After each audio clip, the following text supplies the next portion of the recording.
Assalamualaikum warahmatullahi wabarakatuh. Perkenalkan, nama saya Arumayu Febiola. Saya dari kelas Manajemen 24B dengan NPM 244111024. Jadi di sini saya akan menjelaskan pengertian inflasi. Apa itu inflasi? Inflasi adalah proses meningkatnya harga-harga barang dan jasa secara umum dalam suatu ekonomi selama periode waktu tertentu dan berlangsung terus-menerus. Kalau harga naik hanya sesaat atau hanya 1-2 barang saja, itu belum dianggap inflasi. Intinya, harga naik secara umum, banyak barang atau jasa terjadi terus-menerus, bukan cuma sekali. Itu namanya inflasi. Kenapa inflasi bisa terjadi? Ada beberapa penyebab utama inflasi, yaitu yang pertama demand full inflation, inflasi tarikan permintaan. Permintaan barang atau jasa lebih tinggi dari kemampuan produsen menyediakan barang. Karena barang langka, harga jadi naik. Contoh, banyak orang mau beli beras, tapi stok sedikit. Harga beras naik. Yang kedua, inflasi dorongan biaya. Biaya produksi naik, misal harga bahan baku atau upah naik sehingga produsen menaikkan harga jual. Contoh, harga minyak dunia naik, ongkos produksi naik, harga barang ikut naik. Yang ketiga, inflasi karena ekspektasi. Kalau orang-orang mengharapkan harga-harga bakal naik, mereka akan beli barang lebih banyak sekarang. Ini mendorong permintaan dan akhirnya menaikkan harga. Peningkatan jumlah uang beredar kalau uang di masyarakat terlalu banyak. Misal, pemerintah cetak uang baru. Nilai uang jadi turun, harga barang menjadi naik. Bagaimana mengukur inflasi?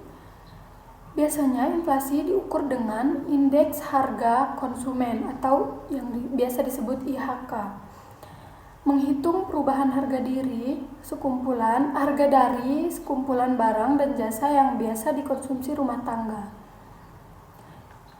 Indeks harga produsen IHP menghitung perubahan harga dari sudut pandang produsen.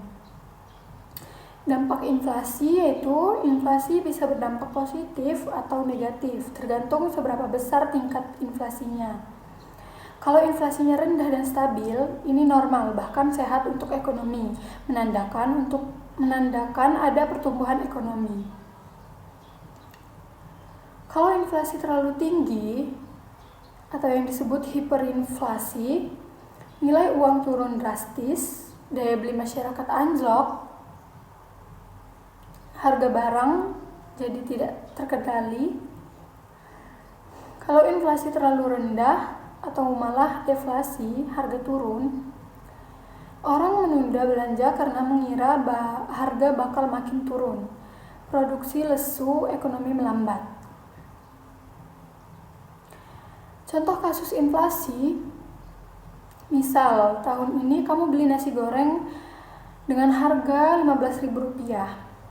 Tahun depan karena inflasi 5%, harga nasi goreng jadi sekitar Rp15.750.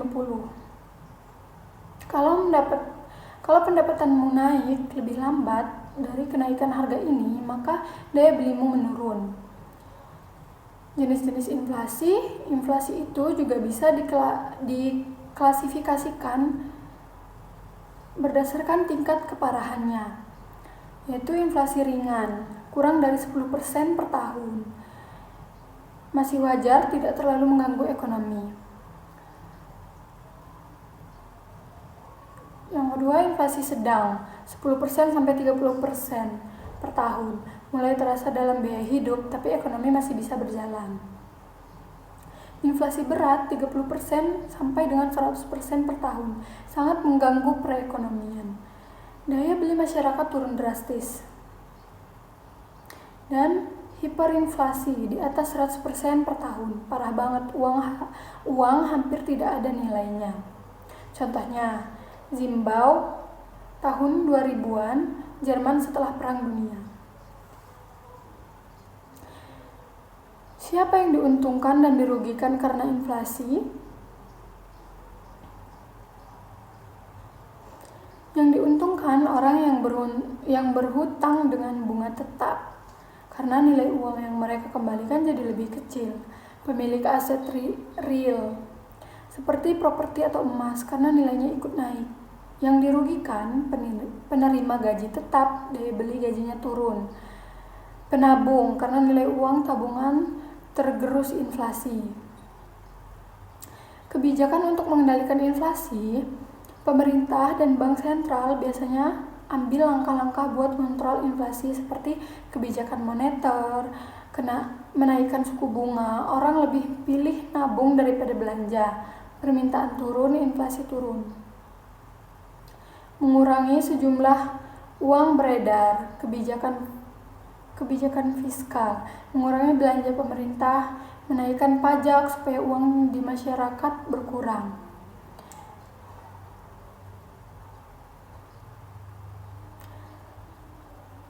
Kebijakan lain mengendalikan harga barang tertentu, menjaga stok barang pokok seperti beras, minyak, dan lain-lain.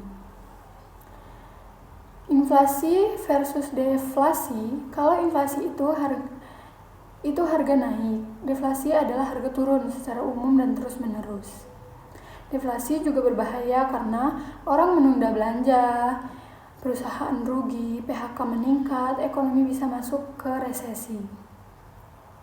Mungkin ini saja yang bisa saya jelaskan. Saya akhiri. Wassalamualaikum warahmatullahi wabarakatuh.